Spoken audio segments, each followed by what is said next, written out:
So yeah, my internet is down, so I have no choice but to start making video for my series. I came to fulfill what Yahushua meant when he said, I did not come to abolish the law but to fulfill. Now I'll be dealing with the prophecies of Rabbi Melech HaMashiach Yahushua Ben Ha-Elohim. But since the prophecies like in the Old Testament there are a lot, I will have to divide them in some parts. So the first part, the part 1 will be what Moses wrote about Yahushua HaMashiach, and these will have to be divided in 4 parts or 5 parts depending on it, because especially like in Genesis the prophecies are a lot. So we can start in Genesis 1:1. In the beginning God created the heavens and the earth. Now if you look in the Hebrew, or if you get your interlinear dictionary, you will see that it says Bereshit bara Elohim Aleph Taf. Now that means that in the beginning God created Aleph Taf, the Alpha and Omega, the first begotten of all creation, and through him he created the heavens and the earth. Hashamayim ha-vet ha-eretz, the heavens and the earth. That's in Hebrew now. So what is the Aleph Taf? Now the Aleph Taf is the beginning, and the end is the Alpha and Omega. It's the first letter of the Hebrew alphabet and the last letter, which is the Taf. First letter is Aleph, the last letter is Taf. So now you can see that Rabbi Melech HaMashiach Yahushua Ben Ha-Elohim is eternal. He has been there from the beginning of time, and he will be there at the end of time. So if you even read in the prophets, you will hear that his goings in and out have been spoken of from eternity, from everlasting to everlasting. You can also see that he was in Eden with Adam and Eve. It's the voice of God that is walking in the garden, and he was the one who interacted with Eve. I might even propose that he was the one who formed Adam from the dust of the ground. And also, if you go back to Genesis 1, when God said, "Let us make man in our image and in our likeness," he was talking to the first begotten of all creation, Rabbi Melech HaMashiach Yahushua Ben Ha-Elohim, the uniquely begotten Son of God. And so then we move to Genesis chapter 3, verse 14 to 15, when God is cursing the snake. He cursed the snake to walk on his belly and eat dust for the rest of his life. And then he said something interesting in verse 15. He said, the seed of the woman, that he will put enmity between the seed of the woman and the seed of the snake. And the seed of the woman will crush the head of the snake, and the snake will strike the heel of the seed. Now this was the promised seed. Like everybody, even the Jews, or those who say they are Jews and are not, even recognize that this is talking about the Mashiach. So yeah, we can move on to when Abraham defeated the 5 kings in Canaan to rescue Lot, his brother's son. Melchizedek, that means the king of righteousness, came to him, and he brought bread and wine. That was a sign of the new, not the new, but the original priesthood, which preceded the Levite priesthood. You can see that Jesus even himself when he was at the Last Supper. Excuse me. At the Last Supper, he did bring out bread and wine. And he did say the bread is his body and the wine is his blood. So this was the covenant and the sign of the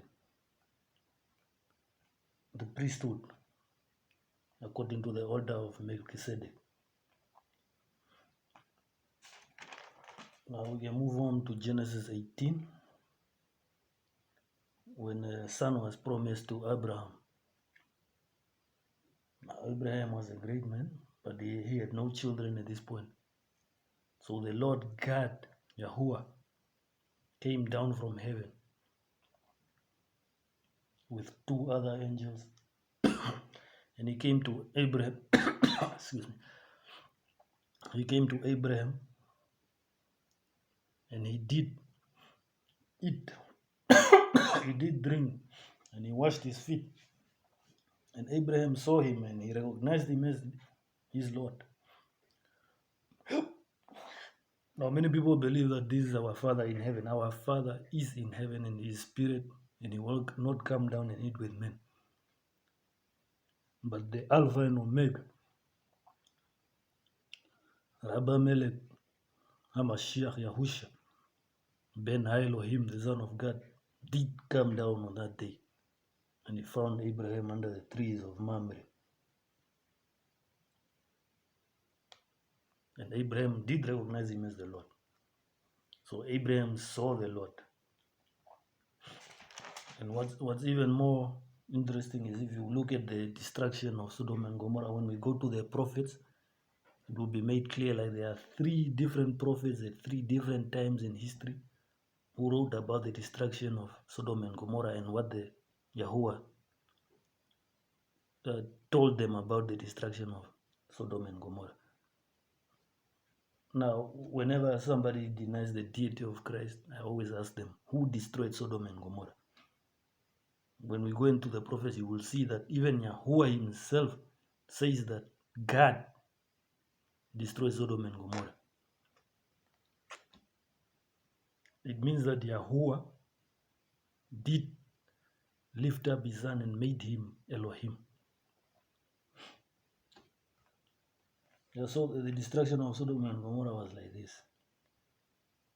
While Yahuwah, Yahusha came in his father's name. All throughout history, he came in his father's name. He's the one who revealed the invisible Father in his likeness. If you saw Yahusha at any time in history, you saw his Father, who is in heaven, who is Spirit, whom no man has ever seen. So the destruction of Sodom and Gomorrah was like this. In Genesis 19, verse 24, Yahuwah rained down burning sulfur and brimstone on Sodom and Gomorrah from Yahuwah out of heaven. If you get the true translations of the Bible that translate it word for word in the Hebrew, it has two Yahuwahs.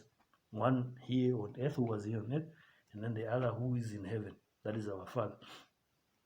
So the one who was in earth is Yahushua HaMashiach, the one who met with Abraham and did eat.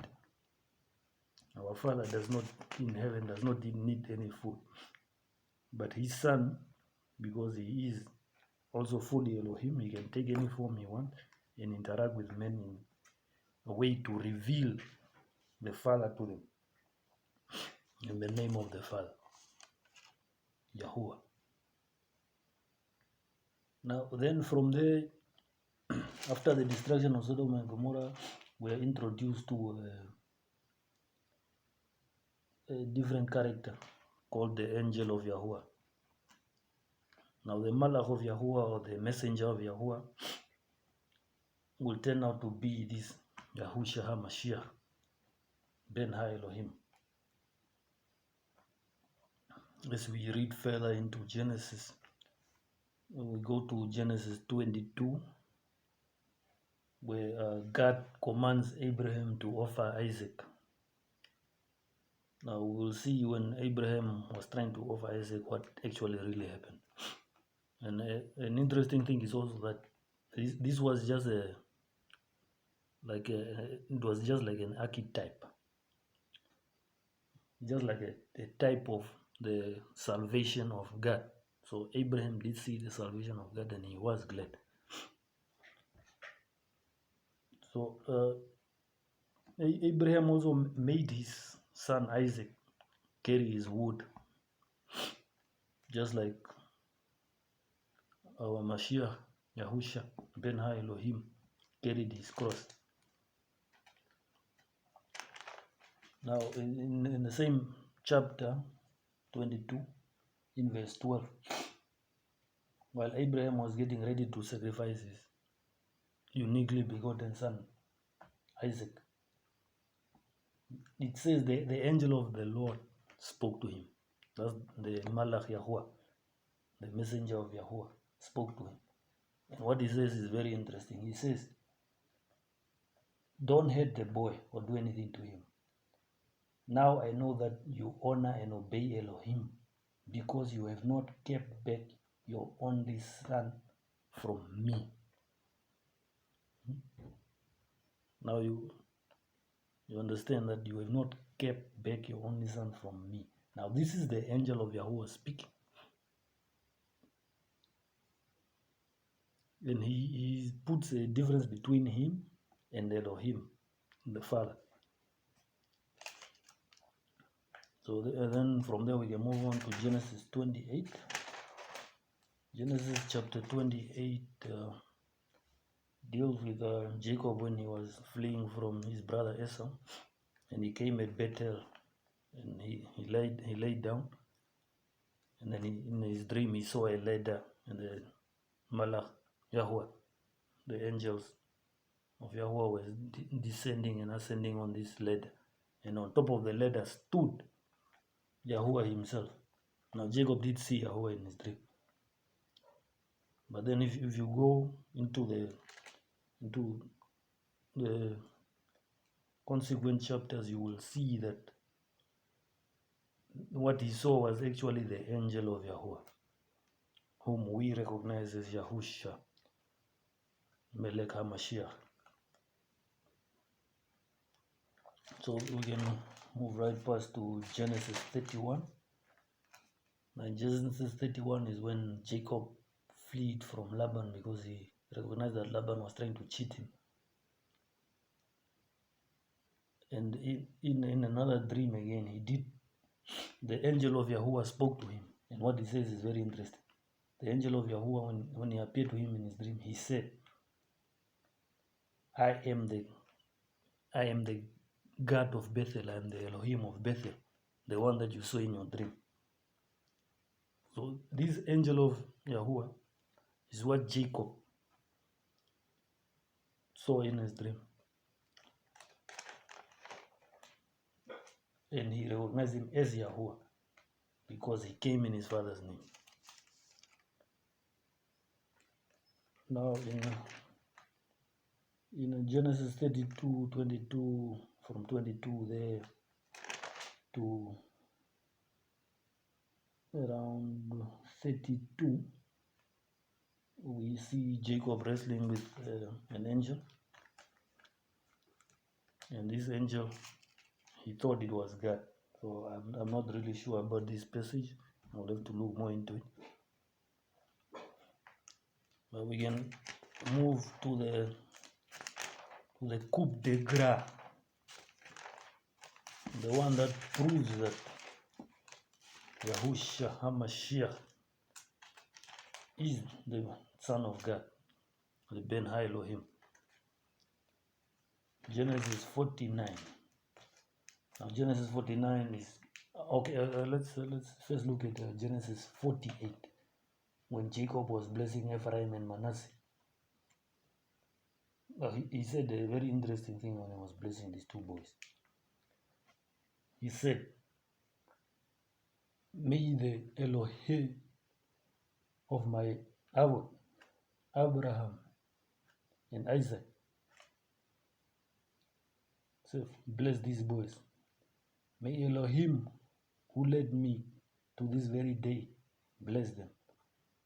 And this is very important. May the angel who has rescued me from all harm bless these boys. Now, here he's talking about one being. The God of his fathers, Abraham, Isaac, and the angel who escaped him from harm. To Jacob, it was just one. So in the Old Testament, as soon as the angel of the Lord is actually introduced, when Hagar was fleeing from her mistress Sarah, and she was thirsty, and that's when the angel of the Lord is first mentioned in the Bible. When he gave her water to drink and she gave to her son. Now we come to the coup de grace. Genesis 49, when Jacob is blessing his sons. From verse 9 there, from verse 8 to 12, he's blessing Judah. And in verse 10, he says something interesting. He says, Judah will hold the royal scepter, and the ruler's staff will not depart from between his feet until Shiloh comes. And to him will all the nations pay tribute, and all the nations will obey him. Now, this one straight up, everybody agrees, all the scholars, all the Jewish rabbis, everybody agrees that this is talking about the Mashiach. Now, the word Shiloh means to him, to whom it belongs, and it's a title for the Mashiach. So there's no doubt that Jacob knew that the Mashiach was coming to come through the line of Judah, which is a very important prophecy that is carried out all through the Bible until the birth of Rabba Melech HaMashiach Yahushua ben Ha-Elohim. So that is part 1 of the series I came to fulfill. And now we have to look at, did Jesus actually fulfill all these prophecies that I just listed? Did Jesus crush the head of the serpent? And did the serpent strike his heel? His heel was struck on the cross. And he did crush the head of the serpent, which is death. He did overcome death. He is the Alpha and Omega. He did reveal himself as such to his disciple John. And he is a priest forever, according to the order of Melchizedek. After he demolished the Levite priesthood, when Ananias, when Caiaphas tore his robe, that was the end of the priesthood. Because in the Old Testament, we will look at it later in another video, it says that a high priest may not mourn by tearing his priestly garment. And when he did this, he fulfilled that very law. So yeah, Yahushua HaMashiach did gain dominion over the nations, and everybody in the world, at least most of the world, like at least 25% at this moment, do pay homage to him. Most Christians, even Islam recognizes him as a great prophet.